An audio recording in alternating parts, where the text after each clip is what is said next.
WWE in 2023 has been actually really good. This is a complete surprise considering how WWE was from the PG era all the way till I'd say about 2022. But with that being said, 2024 is around the corner, and what that means is a whole new year, a fresh start of WWE content. So these are the 10 things that we need to see from WWE in 2024. And the first thing on my list is more international pay-per-views. This year we got Backlash in Puerto Rico. We had Money in the Bank in London. Fantastic pay-per-views that were super fun. Crowd was super energetic. The crowd absolutely loved it. I loved the pay-per-views. I loved watching it. It was a different feel, a different vibe, something different than the conventional pay-per-view that we have relatively often. Now, that's not saying the American crowds are bad or boring or whatever the case is, but I do think they might be overfed wrestling, and sometimes they don't have the reaction like the fans across the world do. When we crave and we need wrestling so much, we're obviously gonna have the bigger reactions. And speaking of which, Triple H, this isn't on my list, but please, can we have a pay-per-view here in South Africa? We have a 90,000 seater stadium waiting for you. F&B Stadium is waiting for you. 90k capacity. Do you know how easily you could fill that in this country? It's ridiculous that you guys haven't been back here since 2018 for a little house show, let alone a pay-per-view that we deserve. So with that being said, more pay-per-views, which we're already expecting. I mean, we've got one in France, we've got one coming up in Perth, Australia, which is Elimination Chamber. So I think next year we're gonna certainly have our fair share of international pay-per-views, and the international fans are gonna absolutely eat it up. And the next thing I want to see in 2024 is for Sami Zayn to get his crowning moments. Sami Zayn has been one of the top babyfaces ever since the Bloodline storyline, and it really elevated him because let's not forget, Sami Zayn was in the Midcard. Sami Zayn was running around with the Intercontinental Championship. Sami Zayn was busy making a tell-all documentary that's going to release all these conspiracy theories. Sami Zayn was kind of lost in the shuffle, but still making an impact. And once he found his way into that Bloodline feud, he showed us what he can do. He reminded us what he can do, because let's not forget the babyface talent that Sami Zayn was in NXT and when he first came to the main roster. But with that being said, I think it's time. I think it's time Sami Zayn gets his crowning moment, gets a world title, but he deserves it. He deserves a world title. He's been building to this little, ever so subtly, or not subtly, let me rephrase. He's been saying exactly what he needs, but I feel it's slowly building to something bigger down the line.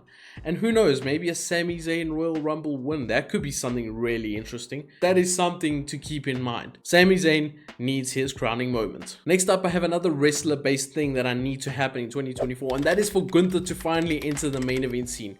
Gunther has been running WWE with that Intercontinental Champion. He's now the longest reigning ever Intercontinental Champion, beating Honky Tonk Man's record. So I think Gunther deserves to finally move up into the main event category and face the likes of Seth Rollins, Jey Uso, Sami Zayn, Drew McIntyre. The list goes on and on and on. CM Punk. So there's definitely opportunities for him there in the main roster that we haven't seen yet. Gunther versus some of this main roster talents will be superb, and he's already had superb matches with not main event talent. So I'm super excited. Gunther needs to be in the main event scene in 2024. Next up, I have a little bit of different one which probably won't occur, but I'd really like to see it, and that is for WWE to introduce a women's mid-card title. I think the women's division is crying for something new, crying for a little bit of change, crying for something to elevate certain wrestlers other than the main event wrestlers, because the main event wrestlers get some TV time. The main event wrestlers tend to stay the same though.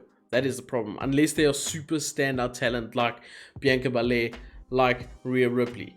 Other than that, they kind of been the same for a very long time, and I think that is down to not having a mid-card title to elevate certain women, for certain women to showcase what they can do, for certain women to be able to get on the mic and cut promos and have some interaction with other women for a title. I think back to Liv Morgan's title run, where she kind of crumbled under the pressure, and she crumbled under the whole situation, probably due to bad booking.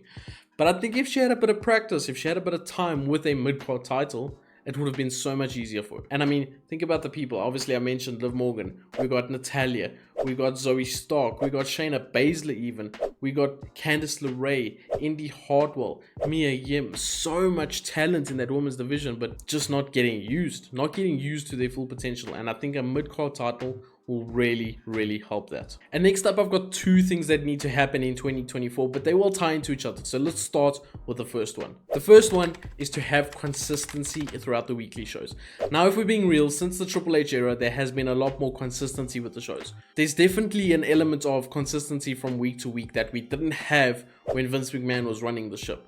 Vince McMahon would just completely forget about stories that he's doing, completely forget about this person had beef with that person, and it would just all not make sense. Whereas I think Triple H has really improved the consistency throughout the storylines, but now I just need a bit of consistency throughout the quality of the show, because sometimes we have absolute banger shows like Raw recently, last night, absolute banger show, very, very good show, but then week before or weeks prior, not so great, kind of a drab to watch, kind of very long, we'll get to that, very inconsistent. There's good matches, bad matches, matches that are too long, matches that are too short. So I think a little bit of consistency throughout the year will give the fans an element of, okay, I know what to expect, but there could be a few surprises that could take me on a different direction, but at least I know I'm going to get a good show to watch. I think that's important, a little bit of consistency within the week-to-week shows. And then the next one, which is very unlikely to happen, but you never know with the upcoming TV deals, and that is for Raw to go back to 2 hours. Raw has been 3 hours for as long as I can remember, and it's a real problem. The show is just far too long. It's longer than certain pay-per-views, which is absolutely ridiculous. And it's just filled with ads and recaps and promos and backstage segments, which I'm not going to lie, the promos, backstage segments, perfectly fine. But it's just constant. And it's like a need to fill space, and then you end up having drab on the show, which I think is a problem. So hopefully with this new TV deal that could potentially come up, we can finally have a 2-hour Raw. I mean, look at SmackDown. SmackDown goes by so quick some weeks. So quick. Yes, on certain occasions, maybe you need that little bit of time, but I think 2 hours is just a better format. It's a more easily accessible, more palatable format. And with all this racing that we have to watch in a week, 2 hours would be a blessing for us fans. Another Gunther related thing that I need to happen in 2024, and that is a dream match. And that dream match is Eli Dragunov versus Gunther number 3. Because if you haven't seen Gunther and Eli's first 2 matches, you are certainly missing out. It's arguably some of WWE's best matches in the last 20 years. The stuff is so damn good. It's honestly some of the best content WWE has put out, some of the best wrestling. Yes, it was a pandemic era, but it was so damn good. It was big guy versus small guy, wrestling 101, where the small guy is selling. I mean, we know how Eli can sell, with the facial expressions and Gunther just chopping him down and beating him down. And the match is just so damn violent. It's just so good. So having number 3 on the main roster, maybe at a pay-per-view, maybe at a WrestleMania type event, SummerSlam, one of those events, perfect. That'll be so damn good, and we need that. We need that in 2024. And then some more NXT related things that need to happen in 2024 is for Bron Breakker and Carmelo Hayes to come up to the main roster. Carmelo has already shown his little sprinkles of coming to the main roster by featuring in this US Championship tournament to face Logan Paul at the Royal Rumble. He's already showed what he can do against Grayson Waller, so he is super ready, and I think if you don't know who Carmelo Hayes is, you're certainly going to find out soon. And then of course we have Bron Breakker, who is a future main event star. He is so damn good. He is so explosive. He's the next big thing. That is just a fact. Bron Breakker is the next big thing, and I'm super excited to see what he can do in 2024. But he's currently doing side missions in NXT. He's doing side missions. He's just keeping himself busy. So it's time. Put him in the main event.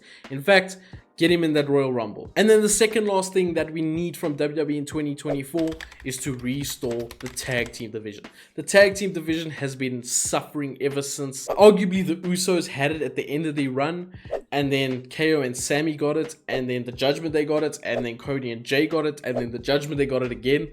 They just need... The whole division needs help. I think you got to get the titles off of the Judgment Day firstly, and secondly, split those titles. Those titles have been together for far too long. Still guys walking around with 4 titles, but we've already changed the world title. It doesn't make sense to me. It really doesn't make sense, and I think it's time that we split them, we put it on Raw, we put it on SmackDown, we let those tag teams thrive. I mean, we got the Creed brothers, we got Montez and Angelo Dawkins, the Street Profits.